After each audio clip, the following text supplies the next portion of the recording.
Praise the Lord, hallelujah. सुनिएगा, चंद minute की recording है, लेकिन ये बहुत इम्पॉर्टेंट है, ख़ास तौर पर उन लोगों के लिए जो नए सिरे से पैदा हो चुके हैं, जो कहते हैं हम लोगों ने बपतिस्मा ले लिया है। सुन लीजिएगा, अगर आपने बपतिस्मा ले लिया है तो सुन लीजिएगा, प्लीज़ मैं आपसे फिर कह रहा हूँ, सुन लीजिएगा। और अगर बपतिस्मा नहीं लिया फिर भी सुन लीजिएगा, क्योंकि ज़रूरत है इस बात की कि आप इस बात को सुन लें। वैसे अभी थोड़ी देर पहले ही, कोई आधा पौना घंटा पहले, हम लोग फील्ड से वापस आ रहे हैं। और आज जो है जिन जगहों पे हम लोग कलाम सुनाने के लिए जाते हैं, आज हमें थोड़ा टाइम मिल गया कि हम लोग जल्दी वापस आ जाएं। वजह पता है क्या है? शायद आप लोगों ने कभी इस बात पर नोट नहीं किया, इस पर कभी ध्यान नहीं दिया होगा। आज हम जब भट्टों पे गए ना कलाम सुनाने के लिए, तो कुछ ऐसी जगह थी जहाँ पर, क्योंकि अब बारिशों का सिलसिला शुरू हो गया, तो उन्होंने फ़ोन करके पहले से ही कहा कि पादरी साहब ना आना, क्योंकि इतने तो बिठान ली भी जगह नहीं है। सोचें थोड़ा इस बारे में। चर्च सिस्टम जो है, जो हम लोगों ने जगह मखसूस की होती हैं ना, उनके बरामदों में, उनके सहनों में, या फिर कहीं भी भट्ठे पे जहाँ भी हम लोगों को जगह मिलती है, हम वहाँ पे कलाम सुनाते हैं। लेकिन अब बारिशों के सिलसिले शुरू हो चुके हैं, अब हमारे पास वो जगह भी नहीं होती कि जहाँ पे हम उनको जाके कलाम सुना सकें।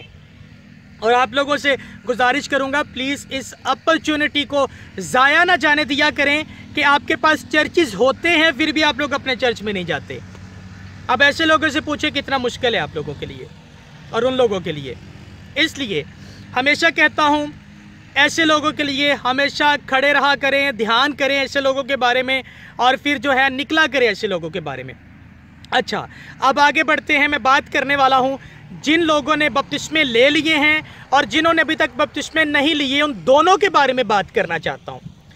पहला पत्रस दूसरे बाब की दूसरी आयत के अंदर लिखा है। यहाँ पे मैं बाइबल भी हाथ में पकड़ सकता था, लेकिन मैं अक्सर हर रिकॉर्डिंग में ये कहता हूँ कि सारी बाइबल जो है यहाँ पे है, इसलिए जो भी हवाला कोड करवाता हूँ मैं ड्यूरिंग रिकॉर्डिंग 500 हवाले भी दूंगा, कभी भी इनकरेक्ट नहीं होगा, क्योंकि यहाँ पे लिखे हुए हैं।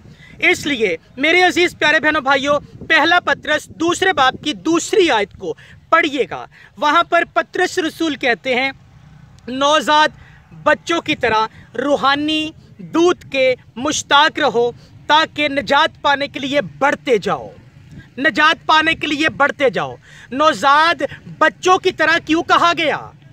बच्चों की मिसाल क्यों दी गई? मिसाल ज़बूर की किताब 127 ज़बूर तीसरी आयत के अंदर खुदावंद यीशु मसीह ने कहा कि बच्चे जो हैं ये एक मिराज के तौर पर तुम लोगों को दिए गए। फिर जब हम मिसाल की किताब को पढ़ते हैं, उसके 22वें बाब को और उसकी 6ठी आयत को जब आप पढ़ेंगे, तो वहाँ पर लड़कपन से ही, बचपन से ही बच्चों की तरबियत करने के बारे में कहा गया। इफ्सियों के ख़त को जब आप पढ़ेंगे, उसके 6ठे बाब की 4थी आयत के अंदर खुदावंद के कलाम के मुताबिक बच्चों की तरबियत करने के लिए कहा गया। जब आप रसूलों के अमाल दूसरे बाब की, जब आप 42वीं आयत को पढ़ेंगे, तो वहाँ पर लिखा गया कि जब नए सिरे से लोग पैदा होते थे, यानी कि बपतिस्मा लेते थे, तो फिर वो रसूलों से तालीम पाने, रोटी तोड़ने, रफ़ाकत रखने में और फिर जो है दुआ करने में मशगूल रहते थे। मेरे अजीज प्यारे बहनों भाइयों, ये सारे हवाले इसलिए कोट करवा रहा हूं क्योंकि एक बच्चे की जिस तरह से तरबियत होती है, इसी तरह से बाइबल एक ईमानदार, एक नए सिरे से पैदा हुए शख्स की भी तरबियत के बारे में बात करती है। जैसे एक बच्चा, मेरा बेटा है, ये मेरे पास खड़ा है, डेवन गिल, जब ये बच्चा पैदा हुआ था तो इसे किसी चीज़ की ज़रूरत थी। किस चीज़ की ज़रूरत? माएँ अच्छे तरीके से जवाब दे सकती हैं। दूध की ज़रूरत थी, दूध की ज़रूरत थी। और जब इसको दूध दिया गया, एक वक्त आया फिर इसको सिरिलैक देना पड़ा। फिर एक वक्त आया, इसे आहिस्ता था हम लोगों ने खाना खिलाना शुरू किया। फिर एक वक्त आया, फिर इसको वो मिर्च वाला खाना खिलाना शुरू किया। फिर एक वक्त आएगा, ये खुद से खाना भी खाएगा, खुद से फिर ये गोश्त भी खाएगा, और फिर ये हड्डियाँ तक चबा जाएगा, हड्डियाँ तक चबा जाएगा। अब्रानियों का खत उसके 5वें चैप्टर को पढ़िएगा।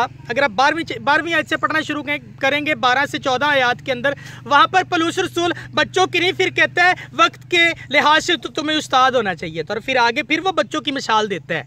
क्यों? क्योंकि मेरे अजीज प्यारे बहनों भाइयों, अगर हम लोग नए सिरे से पैदा हो गए हैं, वो सिखाना ये चाह रहा है, और मैं भी आज आप लोगों को सिखाना ये चाह रहा हूं। अगर आप नए सिरे से पैदा हो गए हैं, आपने बपतिस्मा ले लिया है, तो फिर बाइबल बताती है कि फिर आपको जैसे नवजात बच्चा जो है उसे दूध की तलब होती है, और दूध के लिए वो बिलखता है, तड़पता है, रोता है, चलाता है।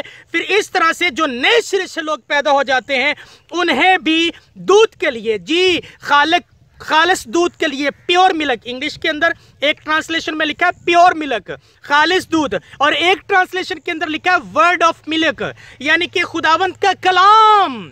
इसकी आप लोगों को तलब होनी चाहिए। जब आप नए सिरे से पैदा हो जाते हैं तो फिर बपतिस्मा लेने के बाद मंजियां तोड़ना या फिर कंटिन्यूली हर संडे चर्च जाते रहना काफ़ी नहीं था। बाइबल के अंदर लिखे है जब हम नए सिरे से पैदा होते हैं तो फिर उसके बाद हमें क्या करना है, नवजात बच्चों की तरह कलाम की जुस्तजू, कलाम की हमारे अंदर तड़प होनी चाहिए। और यही रसूलों ने प्रैक्टिकली तौर पर करके दिखाया। रसूलों के अमल दूसरे बाब की 42वीं आयत जो कि मैं पढ़ा चुका हूं।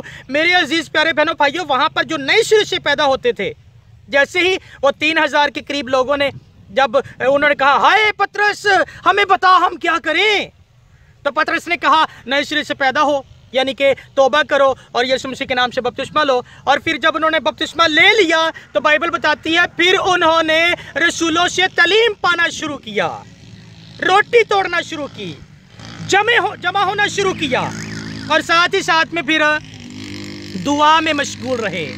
ये तरीकाकार है एक मसीही का। कुछ लोग कहते हैं इबादत का तरीकाकार नहीं है, ये तरीकाकार है, इबादत का तरीकाकार है कि आप जब नए सिरे से पैदा होते हैं उसके बाद आप मसीह में नए सिरे से अलग कर लिए जाते हैं। फिर आपको कलाम सीखना है, तालीम हासिल करनी है, और फिर खुदावंत के कामों में लगे रहना है। अब जिन्होंने बपतिस्मा नहीं लिया उनसे गुजारिश करना चाहता हूं मेरे अजीज प्यारे बहनों भाइयों, अगर अभी तक बपतिस्मा नहीं लिया और आप लोग जो है वो जो है बालग हो चुके हैं, अब आपको अच्छाई बुराई की तमीज़ हो चुकी है, तो फिर ज़रूरत इस बात की है कि आप लोग बपतिस्मा ले लीजिए और खुदावंद यीशु मसीह में नए सिरे से पैदा होकर यीशु मसीह में ज़िंदगी बसर करना शुरू कर दें। ये आप लोगों के लिए बहुत ज़रूरी है। अच्छा, कुछ लोग बपतिस्मा इसलिए नहीं लेते, कहते हैं आलसी बड़े गुनाह करने ने। ऐसे लोगों को भी बात बताता चलूँ, ऐसा कौन सा शख्स है जो बपतिस्मा लेने के बाद भी गुनाह नहीं करता। बपतिस्मा जो है एक प्रैक्टिकल है, एक तरीकाकार है मसीह में नए सिरे से पैदा होने का, यानी कि एक तरह से बच्चा आपने मसीह में बनना है और फिर सीखने का एक प्रोसेस शुरू होगा। उसमें क्या बच्चे जो हैं उनसे गलतियां नहीं होती, गलतियां खताएं वक्तन फवक्तन होती रहती हैं, लेकिन जब आप खुदावंद यीशु मसीह में आ जाते हैं तो फिर बाइबल के अंदर लिखा है जो खुदावंद यीशु मसीह में नए सिरे से पैदा होते हैं और यीशु मसीह में नए सिरे से पैदा होकर उसमें ज़िंदगी बसर करते हैं, फिर अगर वो मर भी जाते हैं तो मरते नहीं बल्कि सोते हैं, और सोए हुओं के लिए फिर से जी उठने की उम्मीद है। लेकिन अगर आप नए सिरे से अभी तक पैदा ही नहीं हुए खुदावंद यीशु मसीह में, तो फिर यीशु में मरेंगे कैसे। रोमियो का खत उसके 8वें बाब की पहली आयत के अंदर लिखा है जो खुदावंद यीशु मसीह में है उन पर सजा का हुक्म नहीं होगा। जो यीशु मसीह में है उन पर सजा का हुक्म नहीं होगा। अगर आप खुदावंद यीशु मसीह में नए सिरे से अभी तक पैदा ही नहीं हुए, हिसाब देना होगा, फिर तो आप मेरे अजीज प्यारे बहनों भाइयों इसका हिसाब देना पड़ेगा। आप तो अभी तक खुदावंद यीशु मसीह में जो यीशु मसीह कह के गए वही अभी तक काम पूरा नहीं किया। बाप बेटे रूह कुदस के नाम से बपतिस्मा ही अभी तक नहीं लिया। इसलिए गुजारिश है जिन्होंने बपतिस्मा नहीं लिया वो बपतिस्मा लें, और जिन्होंने ले लिया है वो जी नौजाद बच्चे की तरह खुदावंद के कलाम के मुंतज़र मुश्ताक उसकी आरजू करना शुरू करें, उसके तलबगार हो जाएं। फिर आप लोगों का प्रॉपर बैप्टिज्म होने का जो है वो मकसद भी पूरा होगा, और फिर उसके बाद जब आप सीखते हैं तो फिर आप लोगों को go and preach the gospel निकलना है, मुनादी के लिए निकलना है, ताकि दूसरी ज़िंदगियां भी आप लोगों के वसीले से बचे। और यही था जो यीशु मसीह ने जाने से पहले कहा, और यही है जो हमें अपने बच्चों को भी सिखाना है, ताकि वो एक वक्त आए मत्ती की अंजील 16वें बाब की 24वीं आयत के मुताबिक सलीब उठाने, खुद ही का इनकार करने के लिए तैयार हो जाएं। हालेलुया।